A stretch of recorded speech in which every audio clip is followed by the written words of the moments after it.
ನಮಸ್ಕಾರ, ನೀವು ನೋಡ್ತಾ ಇರೋದು ಸಿಜೆ ಕರ್ನಾಟಕ ನ್ಯೂಸ್. ಸರ್, ನಿನ್ನೆ ದಿನ ಒಂದು ಹಾವೇರಿಯಲ್ಲಿ ನಡೆದ ಒಂದು ಫಂಕ್ಷನ್ ಅಲ್ಲಿ ಸಿದ್ದರಾಮಯ್ಯ ಶಿವಾನಂದ ಪಾಟೀಲ್ಗೆ ನಿಮ್ಮ ಊರಿಗೆ ಕೂಡ ಒಂದು ಸರ್ಕಾರಿ ಮೆಡಿಕಲ್ ಕಾಲೇಜ್ ಮಂಜೂರು ಮಾಡ್ತೀನಿ ಸರ್. ನೀವು ಕೂಡ ಒಂದು ಸರ್ಕಾರಿ ಮೆಡಿಕಲ್ ಕಾಲೇಜ್ ಹೋರಾಟಗಾರಾಗಿ ಏನ್ ಹೇಳಕ್ ಬಯಸ್ತೀರಿ ಸರ್? ಸರ್, ನಮಗ ಬಹಳ ಸಂತೋಷದ ವಿಷಯ.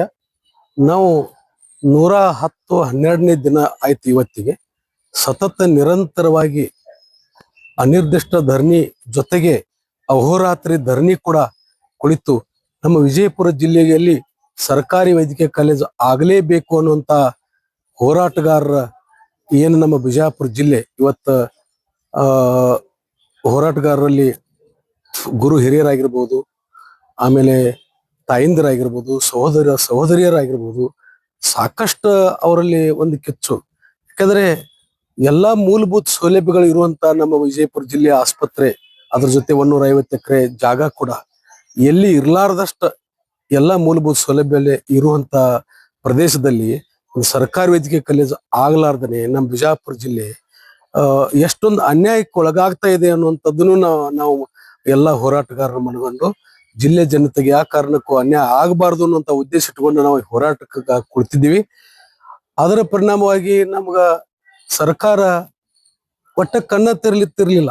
106 ದಿವಸ ಆದ್ರೂ ಕೂಡ ಆ ಒಂದು ನಿಟ್ಟಿನಲ್ಲಿ ನಾವು ಸನ್ಮಾನ್ಯ ನಮ್ಮ ಜಿಲ್ಲಾ ಉಸ್ತುವಾರಿ ಸಚಿವರ ಮನೆ ಮುಂದಾದ್ರೂ ಹೋಗಿ ಇದನ್ನ ಸ್ವಲ್ಪ ಸ್ವತಃ ಅವ್ರ ಮನೆಗೆ ಹೋಗಿ ಏನು ಕಣ್ಣು ಇರ್ಲಾರ್ದನ ಕಿವಿ ಇರ್ಲಾರ್ದನ ಕುಳಿತಿರುವಂತ ಸರ್ಕಾರಕ್ಕ ನಮ್ಮ ಉಸ್ತುವಾರಿ ಸಚಿವರಿದ್ದೀರಿ, ನೀವು ನಮ್ಮ ಪ್ರಭಾವಿ ನಾಯಕರಿದ್ದೀರಿ, ನೀವು ಸ್ವಲ್ಪ ಸನ್ಮಾನ್ಯ ಮುಖ್ಯಮಂತ್ರಿಗಳಿಗೆ ಆಮೇಲೆ ನಮ್ಮ ವೈದ್ಯಕೀಯ ಶಿಕ್ಷಣ ಸಚಿವರಿಗೂ ಕೂಡ ಒತ್ತಡ ಹಾಕಿ ನಮ್ಮ ಬಿಜಾಪುರ ಜಿಲ್ಲೆಗೆ ಯಾವ ಕಾಲಕ್ಕೂ ಅನ್ಯಾಯ ಆಗಬಾರ್ದು ಅನ್ನುವಂತ ಉದ್ದೇಶ ಇಟ್ಕೊಂಡ ತಾವು ಮನಸ್ಸೊಲಿಸಿ ಆಮೇಲೆ ನಮ್ಮ ಎಲ್ಲಾ ಶಾಸಕ ಮಹೋದಯರನ್ನು ಎಲ್ಲರನ್ನು ಕರ್ಕೊಂಡು ಹೋಗಿ ಒಂದು ನಿಯೋಗ ಟೈಪ್ ಕರ್ಕೊಂಡು ಹೋಗಿ ಆಮೇಲೆ ಮಂಜೂರು ಮಾಡ್ಕೊಂಡ್ ಬರ್ಬೇಕ್ರಿ ಅಂತ ಹೇಳಿ ನಾವು ಅವ್ರ ಸ್ವತಃ ಅವ್ರ ಮನೆಗೆ ಹೋಗಿ ನಾವು ಧರಣಿ ಮಾಡ್ಲಕ್ ಹೋದಾಗ ನಮ್ಮ ಎಲ್ಲಾ ಹಿರಿಯ ಹೋರಾಟಗಾರರು ನಾವೊಂದು 27 ಜನರ ಮೇಲೆ ಒಂದು FIR ಮಾಡಿದ್ರು.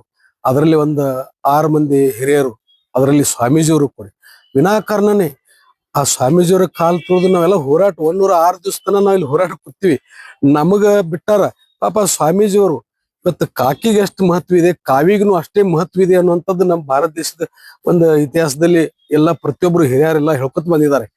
ಆ ನಿಟ್ಟಿನಲ್ಲಿ ಸ್ವಾಮೀಜಿಯವರು ಇದ್ದಾರೆ ಅನ್ನುವಂಥದ್ದು ಒಂದು ವಿಚಾರ ಇಟ್ಕೊಂಡು ಕೂಡ ಅವರು ಪೊಲೀಸ್ ಇಲಾಖೆಯವರು ಅಂತ ಅವ್ರು ಇದ್ದವರು ಸ್ವಲ್ಪ ತಾಳ್ಮೆ ತಗೋಬೇಕಾಗಿತ್ತು. ನಾವೇನ ಯಾವ ಉದ್ದೇಶಕ್ಕಾಗಿ ಹೋಗ್ತಾ ಇದ್ದೀವಿ ಅನ್ನುವಂಥದ್ದನ್ನು ಅವರು ಸ್ವಲ್ಪ ತಾಳ್ಮೆಯಿಂದ ನಮಗ ಪರೀಕ್ಷಣೆ ಮಾಡ್ಲಿಲ್ಲ. ಒಟ್ಟ ಒಂದು ಷಡ್ಯಂತ್ರ ಟೈಪ್ ಮಾಡಿ ನಮ್ಮನ್ನ ಹೆಂಗಾರೆ ಮಾಡಿ ಹೋರಾಟ ಹತ್ತಿಕ್ಬೇಕು, ಆಮೇಲೆ ಉದ್ದೇಶ ಪೂರ್ವಕವಾಗಿ ಅವ್ರ ಮೇಲೆ FIR ಹಾಕಿಸಿ ಏನಾರ ಎಳೆದಾಡಿ ಒಟ್ಟು ಹಂಗೆ ಮಾಡಿ ಅದು ಸಮಸ್ಯೆ ಕ್ರಿಯೇಟ್ ಮಾಡಿ ಅವ್ರ ಮೇಲೆ FIR ಹಾಕಿಸಿ ಇದು ಒಂದು ಹತ್ತಿಕ್ಕೆ ಇದನ್ನ ನಾಶ ಮಾಡ್ಬೇಕು ಹೋರಾಟನೇ ಅನ್ನುವಂಥದ್ದು ಒಂದು ದೂರ ಇಟ್ಕೊಂಡು ಒಂದು ಪ್ಲಾನ್ ಹಾಕಿದ್ರು. ನಮಗೆ ಆ ಪ್ಲಾನ್ ಏನೂ ಗೊತ್ತಿರ್ಲಿಲ್ಲ. ಅವ್ರ ಮನೆ ಮುಂದೆ ಹೋಗಿ ನಾವು ವಿನಂತಿ ಮಾಡ್ಕೊಂಡು, ಯಾಕಂದ್ರೆ ಅಲ್ಲಿ ಅವ್ರ ಕಚೇರಿನೂ ಇದೆ, ಅವ್ರ ಮನೆನೂ ಇದೆ. ಆಕ್ಚುಲಿ ಅವ್ರ ಮನೆಗೆ ಹೋಗಿ ನಾವು ವಿನಂತಿ ಮಾಡ್ಕೊಂಡ ನಮ್ಮ ಮನೆಗೆ ಕೊಟ್ಕೊಂಡ, ಸರ್ ನಮ್ಮ ಬಿಜಾಪುರ ಜಿಲ್ಲೆಗೆ ಆ ಕಾಲಕ್ಕೆ ಅನ್ಯಾಯ ಆಗಬಾರ್ದು, ತಾವು ಪ್ರಭಾವಿ ನಾಯಕರಿದ್ದೀರಿ, ಮುಂದಿನ ದಿನಮಾನದಲ್ಲಿ ತಾವು ಮುಖ್ಯಮಂತ್ರಿ ಆಗುವಂತ ಒಂದು ಭರವಸೆ ಕೂಡ ನಮ್ಮ ಜಿಲ್ಲೆ ಜನತೆಗಿದೆ, ಮತ್ತ ಅಂತ ಒಳ್ಳೆ ಕೆಲಸನೂ ಮಾಡ್ಕೊತಿದ್ದೀರಿ, ನಮ್ಮ ಬಿಜಾಪುರ ಜಿಲ್ಲೆಗೆ ಅನ್ಯಾಯ ಆಗ್ಲಕ್ಕೆ ಅವಕಾಶ ಕೊಡಬೇಡಿ, ಸರ್ಕಾರ ವೇದಿಕೆ ಕಾಲೇಜ್ ಆಗ್ಬೇಕು ಅಂತೇಳಿ ನಾವು ನಿರಂತರ ಹೋರಾಟ ಮಾಡ್ಕೊತ ಅಲ್ಲಿ ಹೋಗ್ಲಕ್ಕಾಗಿನೂ ಅವ್ರ ಮೇಲೆ 6 ಜನರಿಗೆ ಸುಳ್ಳು ಕೇಸ್ ಹಾಕಿಸಿ ಅವ್ರನ್ನ ಅಲ್ಲಿ ಜೈಲಿಗೆ ಕಟ್ಟಿದ್ರು. ಎಂತ ಅನ್ಯಾಯ ಅಂದ್ರೆ, ನಮಗೆ ಯಾರು ಹೋರಾಟ ಮಾಡಿ ಪ್ರತಿಯೊಂದನ್ನು ನಮಗೆ ಏನೇ ಬೇಡಬೇಕಂದ್ರೂ ಹೋರಾಟ ಮಾಡಿ ನಾವು ಪಡಿಬೇಕು ಅನ್ನೋಂತ ಪರಿಸ್ಥಿತಿ ಇಡೀ ದೇಶಾದ್ಯಂತ ಈ ಟೈಪ್ ಆಗಿಬಿಟ್ಟಿದೆ. ಅದು ಮುಂದಿನ ದಿನಮಾನದಲ್ಲಿ ಯಾವ ಕಾಲಕ್ಕೂ ಆಗಲೇಬಾರದು. ಯಾಕಂದ್ರೆ ಅಂತ ಜನಪ್ರತಿನಿಧಿಗಳಿಗೆ ನಾವು ಆದೇಶ ತರ್ತಾ ಇದ್ದೀವಿ ಅನ್ನುವಂಥದ್ದು ನಮ್ಮಲ್ಲಿ ಎಲ್ಲರಲ್ಲಿ ಭಾವನೆ ಇದೆ. ಆ ಭಾವನೆ ಎಂದೂ ಅಳಿಸ್ಲಿಕ್ಕೆ ಹೋಗ್ಬಾರ್ದು ಅನ್ನೋಂತ ಎಲ್ಲಾ ಜನಪ್ರತಿನಿಧಿಗಳಿಗೆ ನಾವು ವಿನಂತಿ ಮಾಡ್ಕೊಳ್ತೀವಿ. ನಾಳೆ ತಾವೇ ಆಯ್ಕೆ ಆಗ್ರಿ, ನಮ್ಗೇನ್ ಬ್ಯಾಡ ಅಂದಿಲ್ಲ, ಆದ್ರೆ ಜನರ ಹಿತ ಕಾಪಾಡುವಂಥದ್ದನ್ನ ಪ್ರತಿಯೊಬ್ರು ಅರ್ಥ ಮಾಡ್ಕೊಳ್ಬೇಕು ಅನ್ನುವಂಥದ್ದನ್ನ ನಾವು ಈ ನಮ್ಮ ಹೋರಾಟ ಸಮಿತಿ ನಾನೊಬ್ಬ ಸದಸ್ಯನಾಗಿ ಹೇಳ್ತೀನಿ. ಆಮೇಲೆ ಸರ್, ಇನ್ನೊಂದು ನಿನ್ನೆ ಹಾವೇರಿಯಲ್ಲಿ ಸನ್ಮಾನ್ಯ ನಮ್ಮ ರಾಜ್ಯದ ಮುಖ್ಯಮಂತ್ರಿಗಳು ಹಾವೇರಿಯಲ್ಲಿ ನಮ್ಮ ಇನ್ನೊಬ್ಬರು ಮಿನಿಸ್ಟರ್ ಆದಂತ ಶ್ರೀ ಶಿವಾನಂದ ಪಾಟೀಲ್ ಸಾಹೇಬ್ರನ್ನು ಕೂಡ ಅಲ್ಲಿ ಸಾಕಷ್ಟು ಇದ್ರ ಬಗ್ಗೆ ಒತ್ತಡ ಹಾಕಿದ್ದಾರೆ ಸನ್ಮಾನ್ಯ ಮುಖ್ಯಮಂತ್ರಿಗಳಿಗೆ. ಅವ್ರ ಒತ್ತಡದಿಂದನೂ ಕೂಡ ಅಲ್ಲಿ ಹಾವೇರಿಯಲ್ಲಿ ಇಲ್ಲ ಸರ್ಕಾರಿ ವೈದ್ಯಕೀಯ ಕಾಲೇಜ್ ಬಿಜಾಪುರ ಜಿಲ್ಲೆಯಲ್ಲಿ ಕೂಡ ಮಾಡ್ತೀವಿ ಅನ್ನುವಂಥದ್ದನ್ನು ಕೂಡ ಘೋಷಣೆ ಮಾಡಿದ್ದಾರೆ. ಆಮೇಲೆ ನಾಳೆ ಇಲ್ಲಿ ರಾಣಿ ಚೆನ್ನಮ್ಮ ಏನು ಮೂರ್ತಿ ಉದ್ಘಾಟನೆ ಸಮಾರಂಭಕ್ಕೂ ಕೂಡ ಆಗಮಿಸ್ತಾ ಇದ್ದಾರೆ. ನಾಳೆ ಕೂಡ ಅವರು ಇಲ್ಲಿ ಘೋಷಣೆ ಮಾಡೇ ಮಾಡ್ತಾರೆ ಅನ್ನುವಂಥದ್ದು ಭರವಸೆ ಇದೆ. ಇಲ್ಲಂದಿಲ್ಲ, ಸನ್ಮಾನ್ಯ ಮುಖ್ಯಮಂತ್ರಿಗಳು ಸರ್ಕಾರ ವೈದ್ಯಕೀಯ ಕಾಲೇಜ್ ಮಾಡೇ ಮಾಡ್ತೀವಿ, ಖಾಸಗಿ ಸಹಭಾಗಿತ್ವ ಇಲ್ಲಿಗೆ ಕೈ ಬಿಟ್ಟಿವಿ ಅನ್ನುವಂಥದ್ದು ಏನ್ ಮಾತಾಡಿದ್ರೆ ಅದು ಬಹಳ ಸಂಪೂರ್ಣ ನಮಗ ಬಹಳ ಸಂತೋಷ. ಬಿಜಾಪುರ ಜಿಲ್ಲೆಗೆ ಅದೊಂದು ಸಂಭ್ರಮನೆ ಒಂದು ರೀತಿ ನೋಡಿದ್ರೆ. ಯಾಕಂದ್ರೆ ನಾವು 110 ದಿವಸ ಕೂತಿದ್ದಕ್ಕೂ ಸ್ವಾರ್ಥ ಆಯ್ತು, ಜನರಿಗೆ ಅನ್ಯಾಯ ಆಗಬಾರ್ದು ಅಂತೇಳಿ ನಾವು ಕೊಡ್ತಿದ್ವಿ, ಅದೊಂದು ಸರಿ.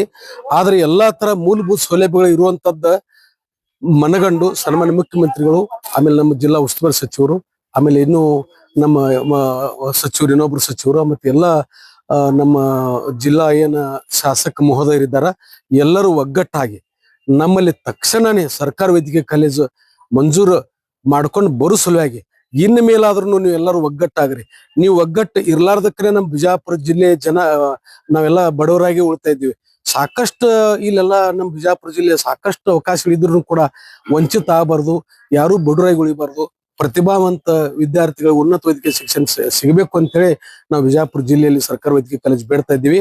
ಆಮೇಲೆ ಸರ್ಕಾರ ವೈದ್ಯಕೀಯ ಕಾಲೇಜ್ ಆಯ್ತು ಅಂದ್ರೆ ಎಲ್ಲಾ ಮಲ್ಟಿ ಸ್ಪೆಷಾಲಿಟಿ ದವಾಖಾನಿ, ಆಮೇಲೆ ಎಲ್ಲಾ ಅಂತ ಡಾಕ್ಟರ್ಸ್ ಬರೋದ್ರಿಂದ ಒಳ್ಳೊಳ್ಳೆ ಆರೋಗ್ಯ ದೃಷ್ಟಿ ಇಟ್ಕೊಂಡು ಎಲ್ಲರಿಗೂ ಒಂದು ಒಳ್ಳೆ ಆರೋಗ್ಯದ ಇದು ಅವ್ರಿಗೆ ಸಿಗ್ತದ ಅನ್ನುವಂತ ಉದ್ದೇಶ ಇಟ್ಕೊಂಡ ನಾವು ಸರ್ಕಾರಿ ಮೆಡಿಕಲ್ ಕಾಲೇಜ್ ಬೇಡ್ತಾ ಇದ್ದೀವಿ. ಎಲ್ಲರೂ ಇದೇನು ಒಂದು ಸರ್ಕಾರಿ ವೈದ್ಯಕೀಯ ಕಾಲೇಜ್ ಬಿಜಾಪುರ ಜಿಲ್ಲೆಯಲ್ಲಿ ಆಗ್ಲಿಕ್ಕ ಎಲ್ಲರೂ ಏನು ಶ್ರಮ ವಹಿಸಿದ್ರಿ, ಮುಂಚೂಣಿಲೆ ಆಗಿರ್ಬೋದು, ಹಿನ್ನೆಲೆ ಆಗಿರ್ಬೋದು, ಒಟ್ಟು ಎಲ್ಲರೂ ಟೋಟಲ್ ಏನ ಇದಕ್ಕ ಕಾರಣೀಕರ್ತರಾಗಿದ್ರಿ. ಇವತ್ತ ನಮ್ಮ ಹಿರಿಯರು, ಬಿಜಾಪುರ ಜಿಲ್ಲೆ ಹಿರಿಯರಾಗಿರ್ಬೋದು, ನಮ್ಮ ಪ್ರಮುಖ ಹೋರಾಟಗಾರರಾಗಿರ್ಬೋದು, ಆಮೇಲೆಲ್ಲ ತಾಯಂದಿರಾಗಿರ್ಬೋದು, ಸಹೋದರಿಯರಾಗಿರ್ಬೋದು, ಚಿಕ್ಕ ಮಕ್ಕಳಾಗಿರ್ಬೋದು, ವಿದ್ಯಾರ್ಥಿನಿ ಆಗಿರ್ಬೋದು, ಎಲ್ಲ ಜಾತ್ಯತೀತವಾಗಿ, ಧರ್ಮಾತೀತವಾಗಿ, ಪಕ್ಷಾತೀತವಾಗಿ ಇದಕ್ಕೆ ಸಾಕಷ್ಟು ಎಲ್ಲರೂ ಬೆಂಬಲ ವ್ಯಕ್ತಪಡಿಸಿದ ಪರಿಣಾಮವಾಗಿ ನಮ್ಮ ಬಿಜಾಪುರ ಜಿಲ್ಲೆಯಲ್ಲಿ ಸರ್ಕಾರ ವೈದ್ಯಕೀಯ ಕಾಲೇಜ್ ಬರ್ತಾ ಇದೆ.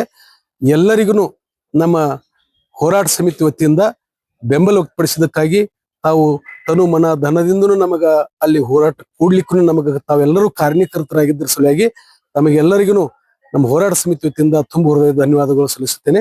ನನ್ನ ಹೆಸರು ಜಗದೇವ್ ಸೂರ್ಯವಂಶಿ. ನಾನು ಒಬ್ಬ ಈ ಸರ್ಕಾರಿ ವೈದ್ಯಕೀಯ ಕಾಲೇಜು ಹೋರಾಟ ಸಮಿತಿಯ ಪ್ರಮುಖ ಸದಸ್ಯನಾಗಿ ಇದ್ದು ಧನ್ಯವಾದಗಳು.